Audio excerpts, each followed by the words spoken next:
Welcome to today's edition of Mental Health Matters. Today, we're going to be talking about the educational system. I have Deborah Nelson on the show today, and she's going to share her experience working in education. Get you something to drink and get you a snack and come on back. Good morning, Deborah. Good morning, Jesse. Well, I want to thank you once again for taking the time out and coming on our show to share your experience with working in the education system. I think we kind of know each other a little bit more from the last show, so we could just jump into it. Why don't we start by you just kind of introducing yourself, and then we'll go from there. Okay. My name is Deborah Nelson. I'm a retired educator from Sacramento City Unified School District. My career ran from 1987 to 2009. I started off as a part-time instructional aide so that I could be a full-time mother. I received a lot of accolades from teachers and administrators encouraging me to go into education. So therefore, I went and got my teaching credential. And I was able to land my first teaching job as a 5th, 6th grade combination teacher at John Bidwell Elementary School. And that experience just brings smiles to my face because those kids were on fire to learn. I mean, that was a wonderful learning experience for me and for the children. Then I went back to school and I got my administrative credential and I got my master's degree in instructional leadership. I was afforded the opportunity to be the first African-American principal at a affluent school in East Sacramento called David Lubin. There I learned the difference between the have and the have-nots in the public school system. Then I did a year at the district office, having fun revitalizing the visual and performing arts programs. And lastly, I was assigned the greatest challenge of my life. I was assigned principal at Parkway Elementary School in South Sacramento. Now, at that time, Parkway Elementary School was the lowest achieving school in the district. We had about 500 students, 70% were African American, 30% were Latino, English language learners, 100% free and reduced lunch.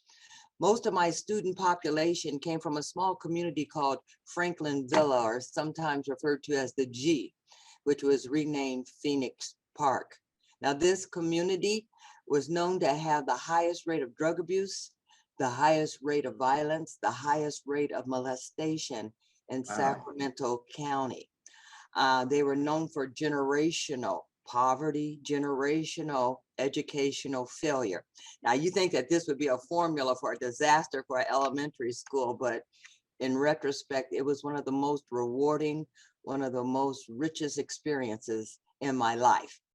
Now, my first day as principal at Parkway Elementary School was quite telling.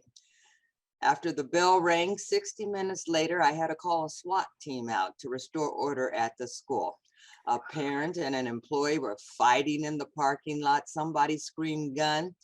I called the police. They restored order, cited the people involved, and removed them from our campus. So I said, okay, Debbie, you survived your first crisis.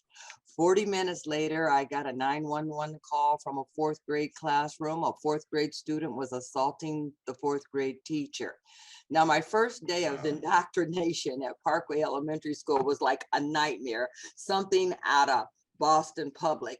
But who would have thought that this same school setting would be the impetus for a very successful educational reform effort that touched the lives of many. Wow. Wow, that's a lot. I don't even know where to try to unpack some of this stuff. Great introduction. I want to so have you ever saw Lean on Me? I did. I'm picturing your experience was a little bit like that. Very similar. Yeah, Probably very unique. Two yeah, two that's different, interesting. definitely two different leadership styles. Yeah, No, it's yeah, nothing like that young man with the baseball bat. yeah. I just use my eyes. Interesting. Yeah. So you were I'll the give you a little background on how I prepared for it, because as you talk about Lean on Me, when that came out, I was really following various models of success models throughout this nation in schools that were having success in raising and accelerating the rate of learning for children of color, for children of poverty. One of my heroes was Marva Collins in uh-huh. Chicago. I Yes. I studied under Beverly Tatum's works. I read as many articles and as many books as I could to prepare myself to work at an inner city school. And I remember one book that I read, it was called No Excuses. And they were saying in there, in order to be an effective administrator at an inner city school, you had to be outside the box. You could not be your normal educator. You had to be a maverick. So I checked that box. I said, yeah, I could be a maverick, because I had Yeah. stepped on many toes, administrators and teachers, trying to advocate and be a champion for children of color, for children of poverty who seem to have no voice, especially Yeah. a political voice in the public school system. Wow. So when you were working as the first African American principal, how was that experience for you? I mean, did you feel like there was a lot on your shoulders just because you was the first African American principal in that role? Whenever you're the first of anything, it's a little different, because not Yeah. only do I carry the weight of my own desire to be successful and to use my skills and be effective, but I felt like I was carrying the weight of my people on my shoulders. I needed to Yes. be successful, because if I wasn't successful, they probably wouldn't let another one in, right? So Yeah. yeah, it was a learning experience. There were a lot of issues on the plate, but one thing I can say is that I learned from these parents. The average parent there may have had a master's degree, a lot of PhD, a lot of government working people, traveled a lot or whatever. And they taught me the value of parent participation in Yeah. the school system. Okay, because they were there, they observed. They're not going to let a teacher misuse their child. They're not Yes. going to let a program be incompetent. They had high standards for their staff, they had high standards for themselves, but plus they were super supportive, because if you talk to most schools, they talk about, okay, we don't have the finances to do ABC, we can't afford enrichment programs, blah blah blah. These people in East Sacramento, they would have like what they called silent auctions every year. They would raise like $80,000 for our school every year Wow. and provide us with instructional aids so that their kids could have private tutoring. So they taught me the value of having parent participation, and you know, and to always uh, observe or inspect what you expect out of an Yes. educational program. But on the verse side, when I went to Parkway Elementary School, this is an inner city school that had no parent participation. Why? Because most parents in the inner city schools had no success in the school system themselves. So it was kind of Yes. a threatening place for them. It wasn't a place that they had a lot of positive memories at. So I had to work really hard. I had to work really hard with my parents, with my community. We called it the full service approach. Like you hear the cliche, it takes a village. Well, really, when we reformed Parkway, it was a village. It was not one entity. It was the Wow. staff. It was the parents. It was the business community members. It was Wow. the school board members. It was city council members. There's so many unsung heroes in that effort that I don't want to name them all because I might miss someone, but a couple of them I have to. Yeah. There's a woman named Jackie Rose, and she still is in that community today in South Sacramento. And this woman has an anointing on her life.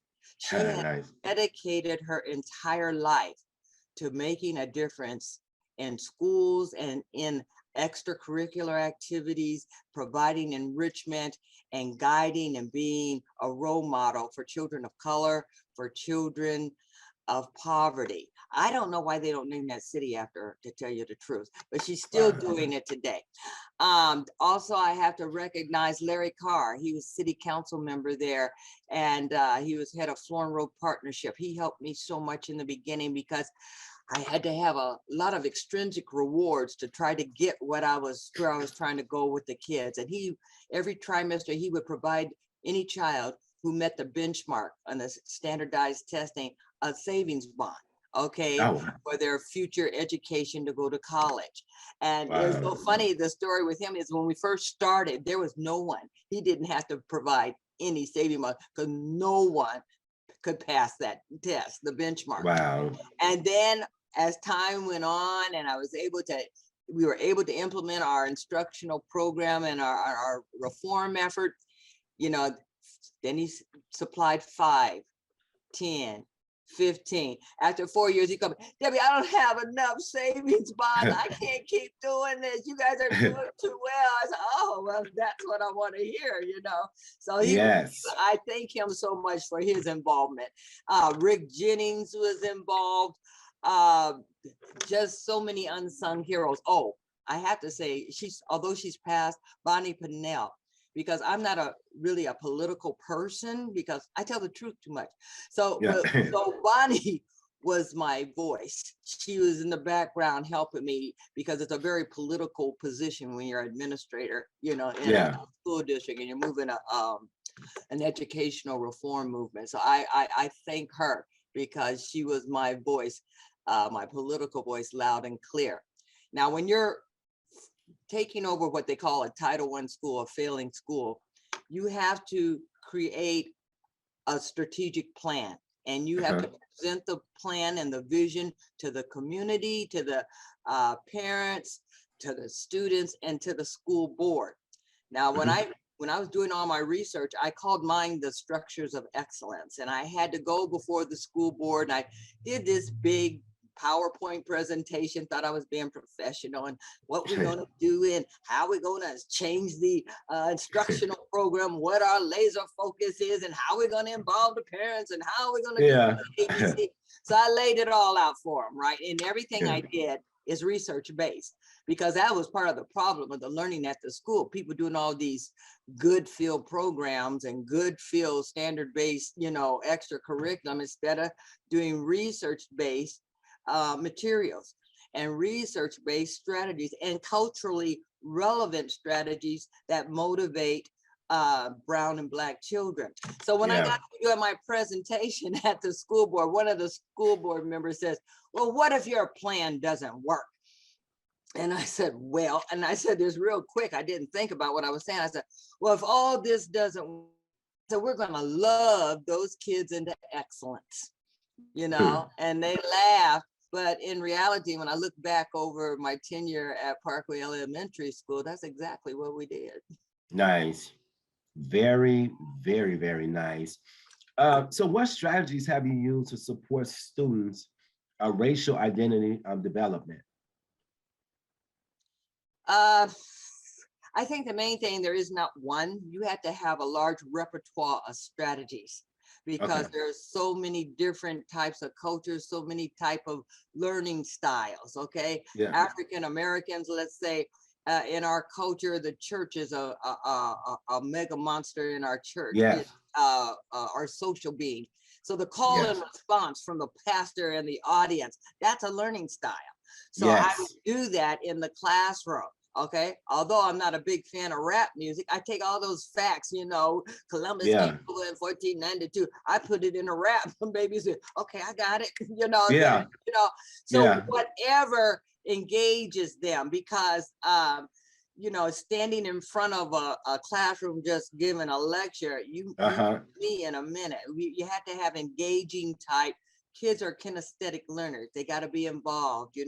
So you have to have a large repertoire of strategies. But I think the main thing, you don't start there with the strategies. You have to start with your mindset by looking at that man in the mirror. Yeah. What is your belief system? Uh-huh. Okay. Do you truly believe that all children can learn? Yeah. Okay. Do you buy into the stereotypes of learning about Black children, Yeah. about brown children, you know? And there's this one saying that I used to tell my teachers, you can never teach a child that you despise. Mm. Okay. And inner city school kids are smart, they're street smart. You cannot, Yes. you cannot fool them. They Yes. know when you don't like them. They Exactly. know when you have a different standard for them. Exactly. They know you can't fool them. All right. Mm-hmm. But the key is, if you love them, they're gonna love you back and break their neck trying to please you, even if Yeah. it means learning at high levels. Okay. Yeah. So it's just so simple. I know that a lot of these researchers and educators spend millions of dollars. What motivates inner city kids to learn, and what motivates and inspires them? Well, it's pretty basic. If you Yeah. like them, if you make them family, if you care for them, they're going to Yeah. respond to you. Yeah. I think that's very telling when you said that you use different methods, like for example, rap, because people do learn at different levels and at different pace. And I do like the fact that you use something that will grab their attention. You know, for me, I was watching this documentary, and I cannot think of it's maybe like 3 years ago, and it was about kids in Oakland, California, and the guy he was going into the streets though, trying to help inner city kids and really lead them towards education. And he also used rap, so that they would be able to express themselves. They use rap, they use poetry, when they was able to express themselves. And it really worked. It really worked in the documentary. It worked. Some of these kids went on to go to college, get a degree. Some of them was able to get out of the inner city, move to a different location. So I think that that's important, that we as people know how to reach, these kids. I also love the fact that you said that you told the teachers that you can't fool them. They are street smart. You can't fool them. They know, if you're right, they know if you have a different plan for them or not. They know if you are investing in them or not. So I think that was really, really wise. Let me ask you a question. Did you get a lot of pushback from staff that you feel wasn't as invested or had their own way of doing things? Oh, a little. Yeah. When I first walked into that school, every system was broken. Mm. Okay. Every system was broken. You go into the staff lounge, it was so toxic. If you hear the conversation of how they would talk about their students, how they would talk about that community they come from, how they talk about their parents. Okay. Yeah. And it was always you, those kids, those people, that community, somehow distancing themselves Right. from there. Okay. Right. So my biggest problem, there were so many challenges here, so Yeah. many challenges here. That's why I'm so proud of what we did. Yeah. Number one, the biggest pushback I had was that I feel if you are a teacher, you need to be responsible for your own classroom management. Don't be Yes. looking to me to do it. That's your job. right? Right. And you have to send a kid to the office every 5 minutes. You are letting that kid, you are disempowering yourself. You're letting that kid, I know I can't handle you. Yeah. Okay. And so you're Yeah. never going to get that kid's respect. You're never going to get them to conform in that classroom again. And so my biggest challenge, we're getting teachers to take full responsibility as a professional for their job, take full responsibility for the learning, take full responsibility for classroom management, take full responsibility for their school. Okay, instead of talking about what's not working, let's get some committees and put our heads together and let's talk about how we're going to fix it. Continuous improvement. Okay, and so the challenges were deep. The problem is, okay, you get another area.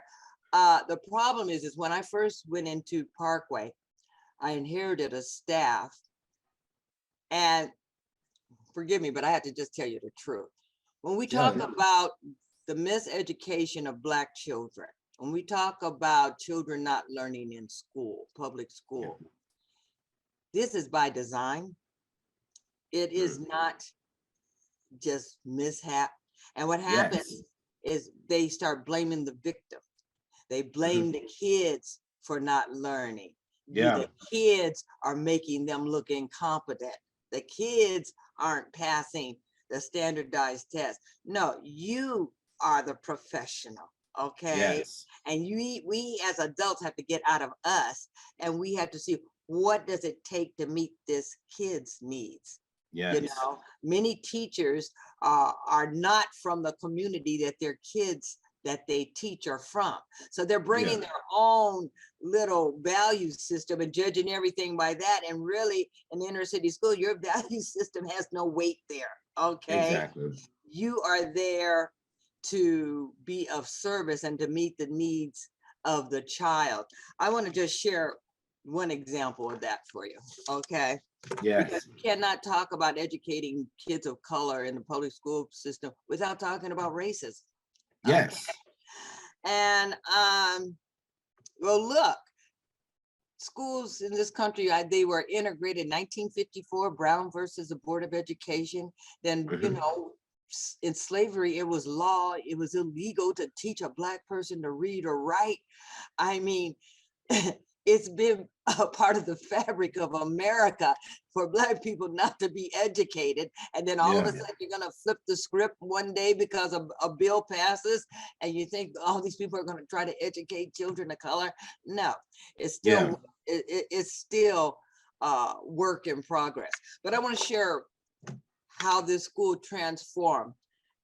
You know, when you shed light on a situation, and when it's toxic, and when it's incompetent, and it's not working, it's not being a success, Yeah. other people who are in that environment, working in that environment, they're gonna come to the plate and stand up and do what needs to be done, Yeah. okay, to make that place a success, or they're gonna run, Yeah. okay. And praise God, half of them ran and gave me an opportunity to build my own staff. Because when you don't have parent participation, when you don't have parents involved, I found that many schools in inner city, they were dumping grounds for the district, okay, Yes. for teachers that have drug problems, teachers, they're human too, teachers Right. who were incompetent, teachers that no other school wanted. This was the dumping ground because there was no repercussions. There's no parents to say, hey, this person is not qualified to Yeah. teach my child. So it Yeah. became a dumping ground. So I had a lot of, the problem was never the kids. Everybody always blame the kids. Oh, their kids are poverty. Oh, they're gang members. Oh, they never, ever were the problem. Yeah. Okay. It's the adults that Wow. are the problem, you know. Wow. So I want to just share real quickly. I had the opportunity to start building what I call my dream team. Okay.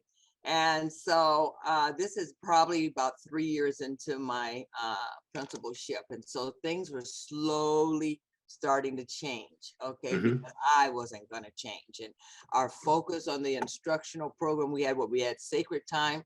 Nobody could come into your classroom. Nobody could observe, no telephone calls, nothing. Just full-fledged instruction of the English language program and math from this period to that period, no excuses. And I'm in every classroom making sure that this is happening, okay? Yeah.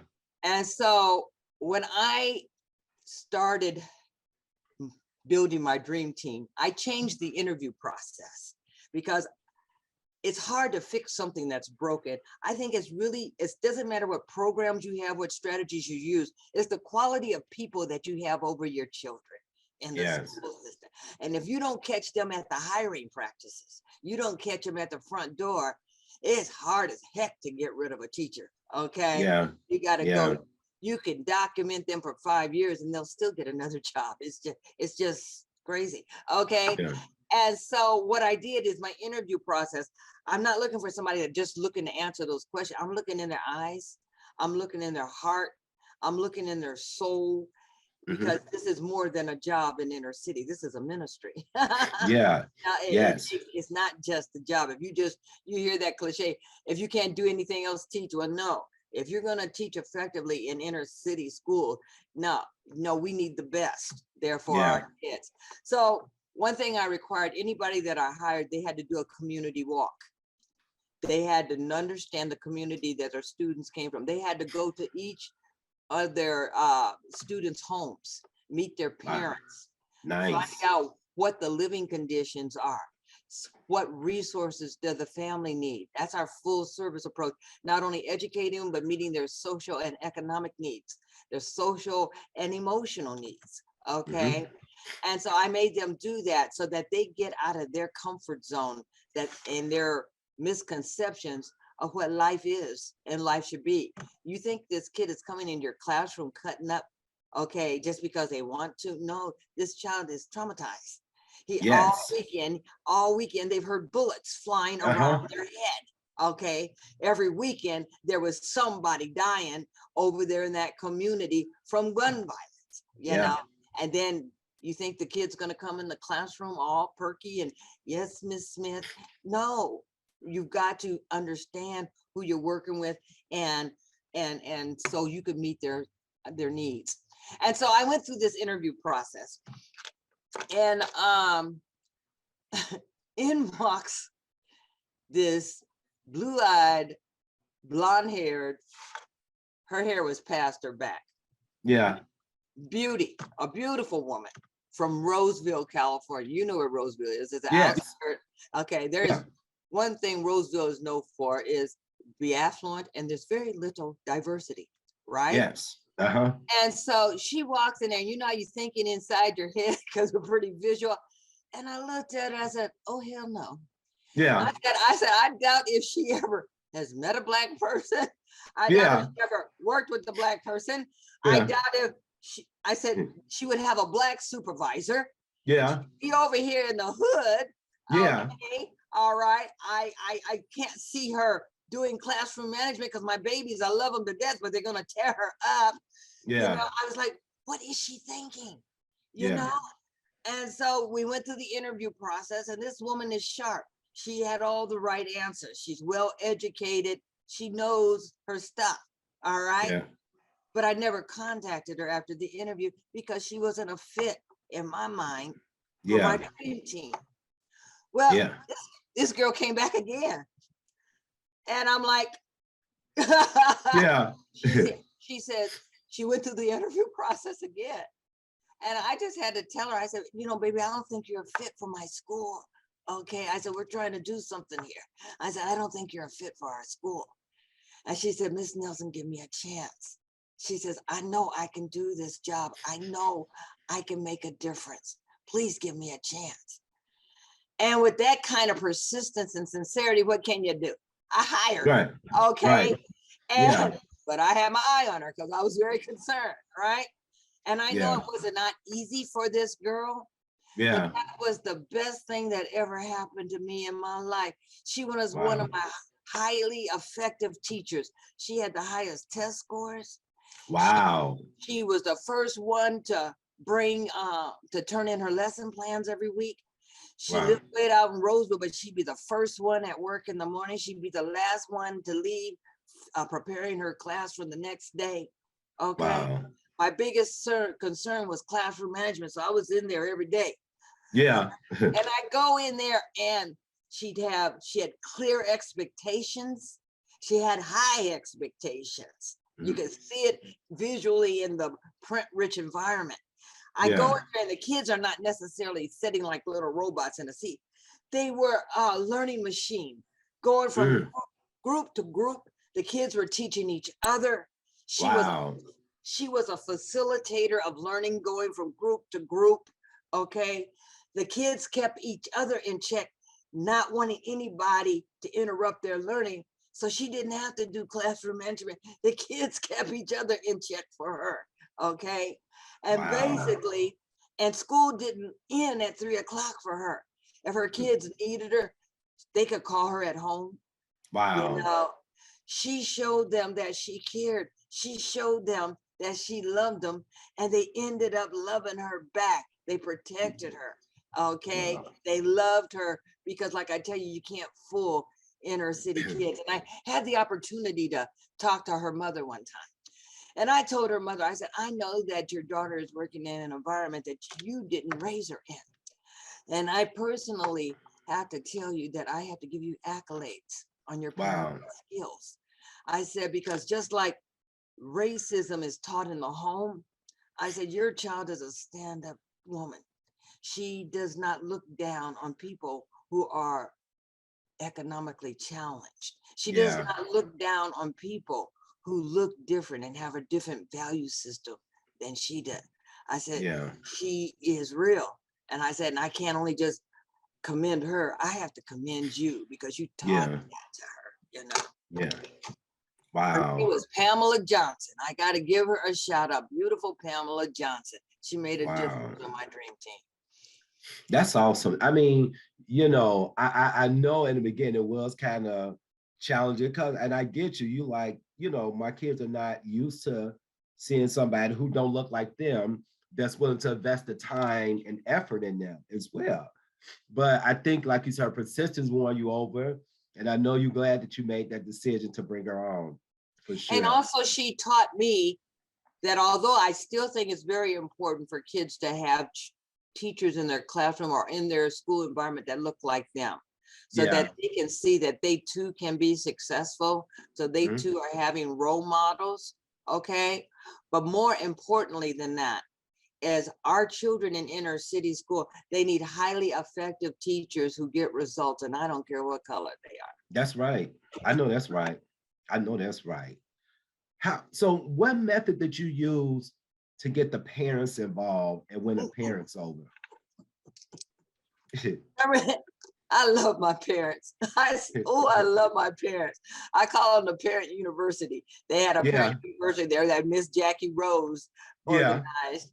And what happened is I taught them too. While the teachers were teaching the kids, I was teaching the parents. I taught them how to read standardized testing. I taught them how to interpret the test results. I taught them what their kids need in order to be successful in school. Let's say a kindergartner, you need to read to this baby 1,000 hours before they even come into the kindergarten room. I mean, and I, you know, and I was just open and we just had an education going on. I taught them how to do classroom observations. Okay, they would go in a classroom and they'd be able to tell you, okay, what the teacher is, the teacher engaging students, is the teacher's classroom management in check. They could go to a parent conference and break it down for them just like an administrator would, okay? And then they get to the point where the teacher's, like I'm saying, blaming the victim. Teacher, well, Johnny's not doing his homework and Johnny is not succeeding, he's not passing his benchmark. Well, what are you doing about it? Are you doing differentiated instruction? Are you teaching too slow for him? Do you fast-paced instruction? Maybe he's so smart, he's bored. Okay. Maybe you need to use technology. Maybe I mean, my parents were on it. and my parents had my back. Okay. And Yes. so I can only say that parent involvement is critical to the success of their children in school. And even some of the parents were so motivated, they went back to school themselves. Okay. Awesome. And but the good thing is when you build those relationships, I also could see where we needed to support them better. I could see what resources were needed, you know, Yeah. for our parents. So it's all about, when you're working with people of color, it's all about relationships, you know. Yes. And when you do that work up front, when a crisis happens down the road or whatever, they got your back. Yes. 100%. I definitely agree with you on that. Hmm. Um, so have you, okay, let's talk about your own personal relationship with your students. How did you build a relationship with the students and get them to buy in, that you was really there to help them succeed? I can't help but smile. I love those babies. They're my babies, you know. It's like I gave them, I love my babies. What I did, okay. This is one thing that people miss when they do an educational reform movement. Like I told you, I taught the parents and the teachers how to interpret data and how to use it and for the instructional, to move in the instructional program. I did the same thing with my students. Okay. Those Nice. students knew how to read those reports and the standards and interpret their results. And they took 100% responsibility for their own learning. Like when we would take a standardized test, when I come to work, you know, the next day or when they know the results are out, my office would be full of kids. Miss Nelson, I want to see my test results. I want to see it. I want to see if Wow. I grew 5 points here. I mean, Wow. they we were just facilitators of learning. Those kids moved us. We were like, oh, Wow. okay, here's where you are, where Wow. you want to go. So we taught them life skills, how to set goals.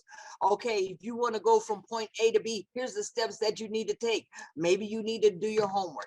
Maybe you need to take a little more time on concepts. Maybe you need to raise your hand and tell your teacher, I didn't get that. Would you do that Yeah. again? Okay. Yeah. And so the school moved because of the kids. Wow. The kids also helped with classroom, helped with the management of the place. Okay. They would Wow. tell me, they would pull me to the side, hey, Miss Nelson, so and so, there's going to be a fight up on blah, blah, blah at 3 o'clock. Wow. Miss Yeah. Nelson, so and so brought drugs to school today, or so and so and so and so. I mean, it was like they wanted to be in a safe environment. They Wow. wanted structure. They wanted success. Now, this is one thing that a lot of educators get twisted. Okay. There was a big time out when a lot of fads come in and out of education. It was about self-esteem. Okay. Don't ever say anything hard to your students. We want to build their self-esteem. So little Johnny is tearing up the classroom. You tell Johnny, you did a good job today. No, that's lying to little Johnny. Okay, lying. You did not do a good job today, Johnny, and you will Exactly. improve. You know, but what what self-esteem building is when you feel like your self-efficacy. You feel like you can do something and be Yeah. successful at it. You're empowered. Okay. Yeah. That builds self-esteem. When this kid sees that, okay, I can do this formula and get the right answer. Cool. Yeah. And I don't even care if they don't get the right answer, as long as they get the process down. That's fine. Yeah. Okay. But you know, you got to, that's one piece of it. And I want to share with you a little bit about how the community worked when I knew that our school was moving, when I knew that Yeah. we were on the right track. Like I told you, when I first came in, it was those kids, that community, blah, blah, blah, blah. Yeah. When I started hearing the cultures change, Yeah. when I started hearing teachers talk about, those are our kids. Mm. That's our community. That's our family. My dream team. If a Yeah. kid came to school with a runny nose, they didn't talk about them, they wiped their nose. If they didn't have Yeah. shoes, or if they were hungry, they went in their own pocket, they bought them shoes. They bought Yes. whatever they needed, because it's like, you know, Maslow's hierarchy of needs. If you don't meet the basic needs of the kids, there's no way that they can do high learning. So my That's right. teachers would do that on their own. I mean, they took full responsibility. That was my Yeah. dream team. I had so many success stories, but I want to share one more with you. An employee that I had, my officer manager. Her name is Angela Gonzalez. I call her my hot little chili pepper because she was on fire for change. Yeah. She was on Yeah. fire. She was an inner city school principal's dream. Okay. I have never had anybody, even family, have my back like this young woman had my back. In order to see me or talk to me or interrupt my day from what I'm doing, you had to get through Angie, and that was no easy task.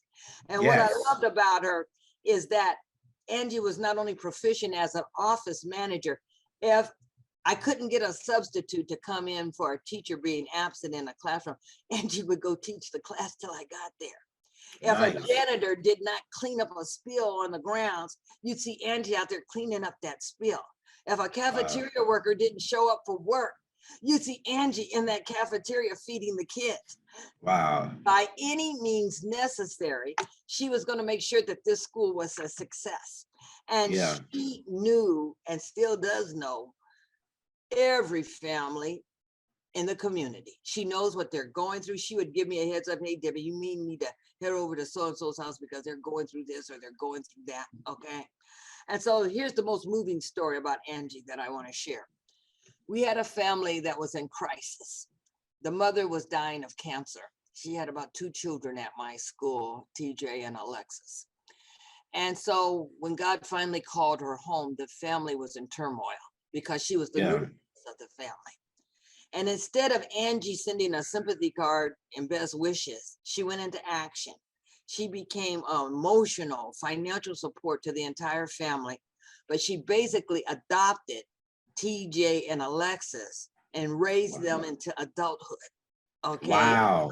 And not only is she a proud Wow. mother of one of our Parkway scholars, now she is a grandmother of Alexis' beautiful grand baby girl. And so Wow. that just goes to show you how the culture changed so much that those kids are our kids. Yeah.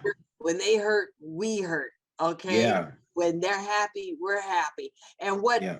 Angela Gonzalez has, you can't buy it, you Yeah. can't teach it, you can't do anything. It's just an innate ability to love people. She Yeah. loves people, the agape love, and we love you too, Angela Gonzalez. Yeah. Wow. Wow. Wow. Man, that's a very powerful story. It is.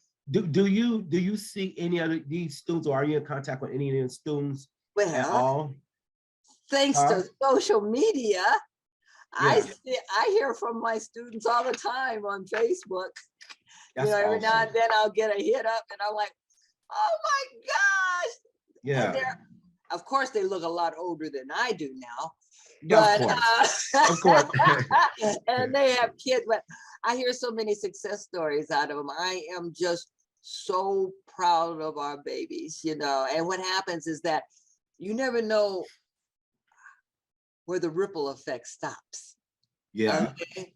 And if we could have interrupted any kind of generational failure, educational failure, or mindset, how we review ourselves, Mhm. then we were successful. But yes, I still hear from them, and even my dream team, Pamela Johnson, a couple years ago had a reunion at her home in Roseville, and it was just Nice. like we hadn't been separated. All the stories start flooding back, and I think the main thing is, although we had, I'm not gonna, sugarcoat it, we had many challenges, but Yeah. we also had a lot of good times. We had Yeah. a lot of laughter going on at that school. We did some crazy things. Yeah.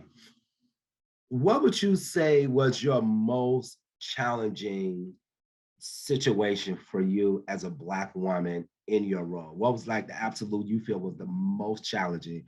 And you probably had thoughts of like, I don't know about this. Gosh, like I told you, there's not What? one thing. I think though, I think the thing that really bugged me the most I don't think it was just a Black woman, any woman, is Yeah. keeping the school environment safe. Yeah. Okay, because there were Yeah. so many elements around us. Like I would walk the kids home every day from school just to make Wow. sure that they were safe and that they weren't, people weren't, there were gang members around there. But even more so than that, it was pretty much a Anglo-Saxon community around, Yeah. and they would pick at them, hey little Yeah. nigga, they pick at Yeah. them, and then the kid react and kick their behind, and then they make the kid look bad. They're all, see how those kids act over there? No, you Yeah. see what they did to provoke that kid.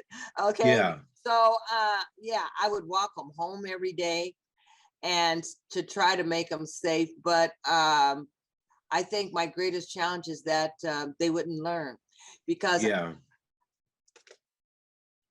we would get some of these bleed hard teachers, okay, that, oh, I know that you can't learn, they didn't believe in them or whatever, but that's not what these kids need. What they Yeah. need is somebody that's going to give them the skills so that they Yeah. can have a bright future, that they can have economic power. So if you really want to make a difference, if you really want to be an effective teacher, you give them the Yeah. skills. You have high expectations for yourself and Yeah. for the students. Yeah. Do you feel like you had to have a strong personality, to be able to, uh, facilitate all the moving pieces to set the schools and the teachers and the students and the family up for success? Most definitely. One thing Yeah. I never cared is what people think about me. Yeah. When I'm focused on doing something that I know is right, and I Yeah. feel like that God, and I really felt like God was in the plan here. This is what He Yeah. wanted me to do. And I did not do it alone. It gave me hope in humanity again, to see how people can, today, everybody's so, opinionated and fractured, and all the divisiveness in this country, it just makes me sick. The movement at Parkway gave me hope in humanity, because I've never seen so many different stakeholders from so many different venues of life come together Yeah. for one cause. And that was for Yeah. student success.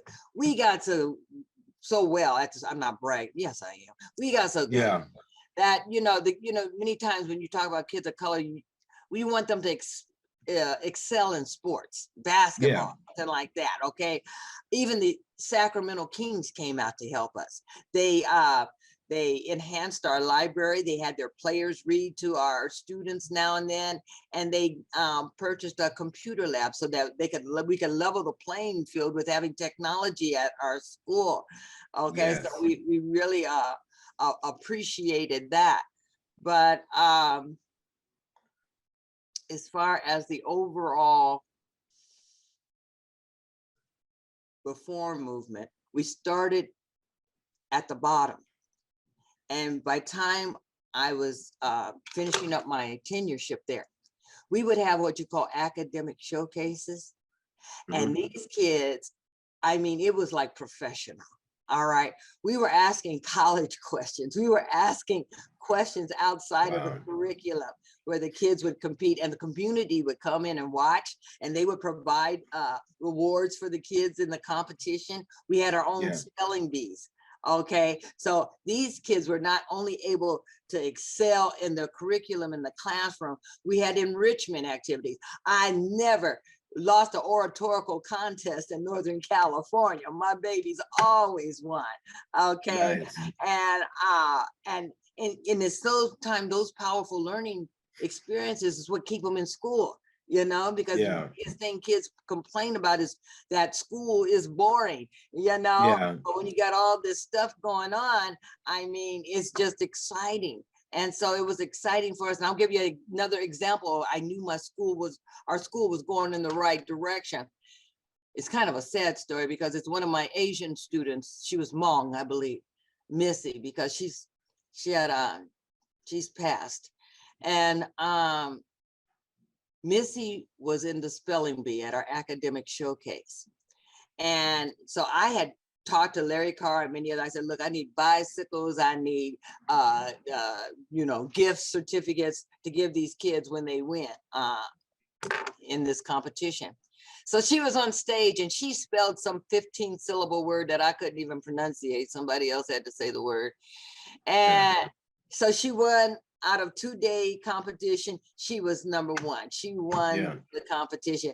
And so I had her on stage and everybody was cheering her on, you know. And so I said, okay, Missy, here's your reward. I gave her a 10-speed bicycle. Yeah. And right on stage, she looked at me. She says, I don't want that. She said, you can keep the bicycle. I just wanted to win. And Oh, that's when extrinsic awards go into intrinsic awards. She no longer needed, you know, the little yeah. gift, the little incentive to move forward. All she needed was that self-gratification that I can do it. And she Yes. did it. And that's when I just Absolutely. like was jumping for joy. I said, oh my Yeah. gosh, we're Yeah. good. Yeah. Yeah. Deborah, have you had a chance to, since you retired, have you had a chance to go back and share your stories at schools that are very similar or that were very similar um, to inner city schools? Have you had a chance to train teachers or principals and just, you know, because I feel like what you did was very inspiring to the kids to motivate them to learn and you know, believe in their self and their ability. Have you had a chance to go back after you retired to be able to provide some type of training or speech or, you know, anything? Well, no, because God had a different path for me. Okay. Uh, there, although we were successful, there are prices that you pay Yeah. for success. And what Yes. happened is at Parkway, you couldn't do anything halfway. I had to give them my all. Yeah. Okay. I missed my own kids, teachers, parent conferences because I was performing parent conferences at my school. Okay. Yeah. I gave that school every piece of me Yeah. 24/7 for 9 years. Yeah. Okay. And I ended up blowing my heart out. Okay. So Yeah. I got physically ill. Okay. And then after that, my daughter is murdered. Yeah. I had to go through another journey. So no, I haven't had time to do that, but I have Okay. always loved education, had a pulse on it. And I Yeah. always, and I never have bought into what the media says about Yes. the inability of children of color not being able to learn. You know, Yes. maybe you can't teach, Yes. but they can learn. Yeah. Absolutely. I've never met a child that didn't want to learn. They may have to Yeah. learn at different paces, like if they have a disability or something, but I have never met a child that did not want to learn. And I never have met a parent who may have substance abuse or any other kind of dysfunctional things going on in their life that didn't want a better life for their child. They Right. would tell me, Exactly. you know, Miss, you know, I might be strung out, Miss Nelson, but I want my baby to have a better life. You even have my permission to give them a whooping if they have to make Yeah. my kid. I said, I can't do that. That's against the law. I said, but I Yeah. do appreciate your support, you know, but I've never even Yeah. seen a parent that did not want a better life for their child. That's awesome. We got a few minutes left. I think 3 minutes left. What advice would you give an educator or a parent or a student? What advice would you give people that may be struggling in the area of trying to motivate kids to learn? What's some of the tips and advice you would give them? Number one, don't blame the child. Yeah. It's not the child. Okay. And number two, read. Find out what all the strategies, what motivates them. If you give them a big thick book and that turns them off and they won't read, then get them a comic book, whatever their interest is. If they like dinosaurs, get them something on that, anything that they'll read that they have. You got to start where they are. Find out what their Yeah. interest is. What's their strength? Maybe their strength is in art. That's one other thing that we do wrong. We act like people are single-minded beings. No, there are multiple intelligences out there. Yes. Music, spatial, interpersonal. There's so many types of intelligence out there. And for us to just measure them by a standardized test, that's not fair. We need a portfolio, a comprehensive way of evaluating the intelligence and the effectiveness of a school program. So I would say, start with a child's strength and move Yeah. from there. Okay. And never, ever give up on your child. Okay. Listen to your child, and nobody rises to low expectations. Have That's high, right. have high expectations. Yeah. One more last question. I want you to comment. A principal who may be in your role or think about going into a role of teaching inner city kids in schools, what advice would you give them? A day at a time. Okay. Be well prepared. Okay. Watch your back. Be well prepared. Yeah. Hold yourself accountable. Try. It's never one person doing it. I did not do this reform effort. It was a collaboration of the whole community. Okay. Yeah. You've got to find a way to articulate that vision to where as you get buy-in from every stakeholder, so that they're not sitting back watching you to fail, but they're rolling up their sleeves and helping you to be a success. Yeah. Okay. Deborah, thank you so much, so much for coming and sharing your experience as an educator. I will tell you this, I definitely learned a lot from you today, a lot. And I really, really hope the people that see this particular show, get some up out of it, because I do think that a lot of the stigma and racism play into some teachers' inability to be able to reach the kids. So thank you for that. And that's it for today's edition of Mental Health Matters. If you enjoyed this particular show, if you would like to be a guest on our show, or if you would like a DVD copy of this show, please dial 916-366-4600. Thank you.